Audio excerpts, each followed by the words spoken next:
बरेली की बात करते हैं। बरेली पर सियासी घमासान की बात कर रहा हूं। बरेली में बेशक अब शांति कायम है, लेकिन दंगे पर उत्तर प्रदेश की सियासत में दंगल छिड़ा हुआ है। आज समाजवादी पार्टी का 14 सदस्यीय प्रतिनिधिमंडल बरेली जाने वाला है, जिसमें उत्तर प्रदेश विधानसभा के नेता विपक्ष माता प्रसाद पांडे से लेकर समाजवादी पार्टी के तमाम सांसद और विधायक शामिल हैं। हालांकि इस प्रतिनिधिमंडल में शामिल माननीयों को बरेली जाने से रोकने की भी पुख्ता तैयारी है। लखनऊ में जहां माता प्रसाद पांडे के घर पर पुलिस फोर्स तैनात पहले से कर दी गई है, वहीं प्रतिनिधिमंडल के कई सदस्यों के घर पर पुलिस की पहरेदारी है।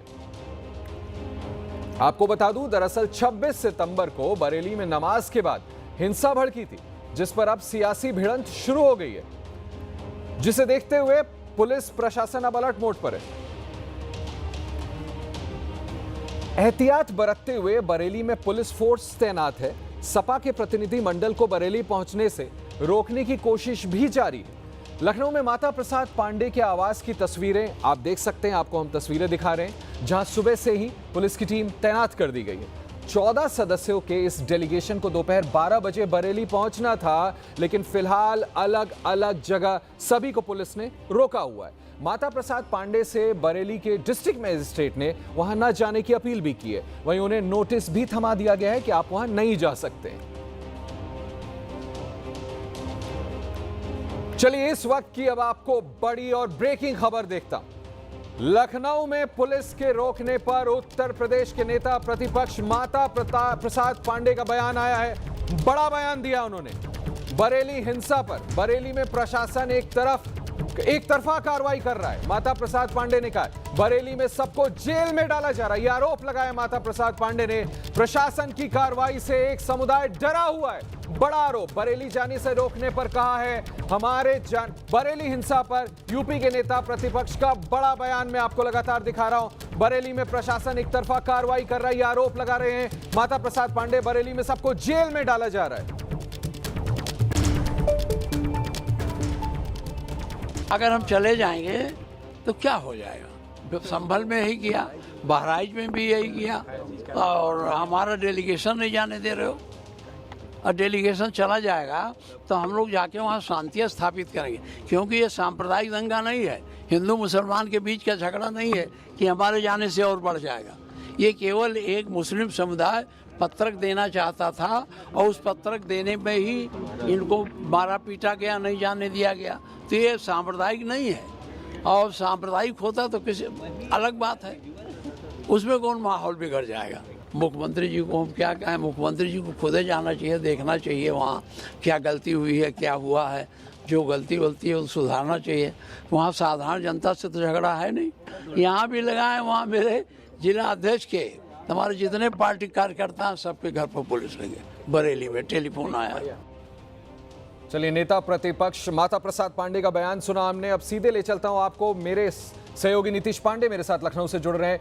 नीतीश, माता प्रसाद पांडे जिस तरह के बड़े आरोप लगा रहे हैं कि जानबूझकर जाने नहीं दिया जा रहा, आपने खबर बताई कि कैसे पुलिस बल बड़ी संख्या में इन सभी नेताओं के घर के बाहर तैनात है। क्या अभी भी समाजवादी पार्टी के नेता प्रेस कर रहे हैं, वो वहां जाना चाहते हैं, पुलिस प्रशासन उन्हें रोक क्यों रहा है?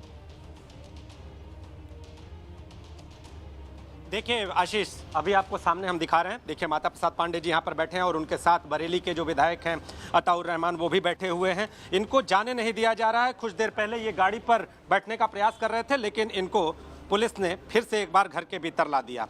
तो आखिर क्यों नहीं जाने दिया जा रहा है? अब आप उनसे पूछो ना। आपने बात की ना, पूछा, आपने पूछा, जिस तरह से आपको गाड़ी से इधर लाया गया, तो क्या आपने बताया? आपको क्या बताया उन्होंने? उन्होंने बताया कि डिस्ट्रिक्ट मजिस्ट्रेट का ऑर्डर है कि वहाँ निषेधाज्ञा लागू है, आपके जाने से माहौल बिगड़ेगा, इसलिए किसी बाहरी व्यक्ति को बरेली के अंदर नहीं आने दिया जाएगा। बरेली आप लोग जाना चाह रहे हैं, ऐसा क्या है? बरेली क्यों जाना चाह रहे हैं? क्या इसलिए जाना चाहते थे, जो 26 तारीख को एक घटना हुई, कुछ मुस्लिम समुदाय के लोग या कुछ लोग किसी बात को लेकर के कलेक्टर को ज्ञापन देना चाहते थे, और उसी इकट्ठा होने को शासन ने बताते हैं, इसके बाद अवैध मानकर उन पर लाठीचार्ज किया, पीटा। अब वो तो ठीक है, लेकिन अब भी लोगों को जबरदस्ती निरपराध लोगों को मुकदमा लेके सबको जेल में डाल रहे हैं। तो आप लोग जाकर उनको इन सारी चीजों से बचाने का प्रयास करते हैं, ये कहना है आपका। आपकी समाजवादी पार्टी के राष्ट्रीय अध्यक्ष से इस मसले पर आज बात हुई है कोई? अभी नहीं हुई, अभी बात करेंगे। नीतीश में एक अभी बात सवाल करेंगे। एक सवाल जरूर उठता है नीतीश कि हम लोग जाके जाएं वहां से नीतीश, अगर आप मुझे सुन रहे हैं तो समाजवादी पार्टी का डेलीगेशन वहां जाना जरूर चाहता है, लेकिन ये भी तो एक सच्ची बात है कि प्रशासन ने बहुत कारगर तरीके से इसको हैंडल किया था, शांति व्यवस्था बनाने में कामयाब हुए थे। ऐसे में है तो राजनीति, ये बात भली भांति आप भी समझते हैं, तो बेहतर नहीं होगा कि अभी अवॉइड करें? अभी जब वहां शांति व्यवस्था है, वहां जाकर के माहौल थोड़ा बिगड़ तो सकता है, ये सवाल तो पूछना चाहिए उनसे। जी, ये सवाल बनता है और पूछते भी हैं।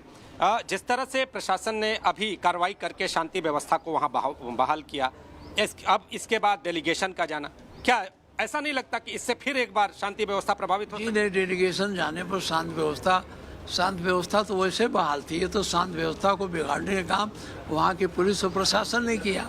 अरे ज्ञापन चुपचाप ले लेते तो कोई विवाद था ही नहीं। ज्ञापन देने नहीं पाए, उसी बीच में इन लोगों ने लाठीचार्ज किया, मारपीट किया, लोगों को पकड़ा, जेल भेजा, तो माहौल तो खराब पुलिस प्रशासन ने किया। लेकिन अभी तो कहा जा रहा है कि शांति है, अब उसके बाद समाजवादी पार्टी का डेलीगेशन वहां जा रहा है, तो ऐसा नहीं लगता कि हम जाते तो वहाँ माहौल नहीं बिगाड़ते, हम और शांति बनाने की कोशिश करते।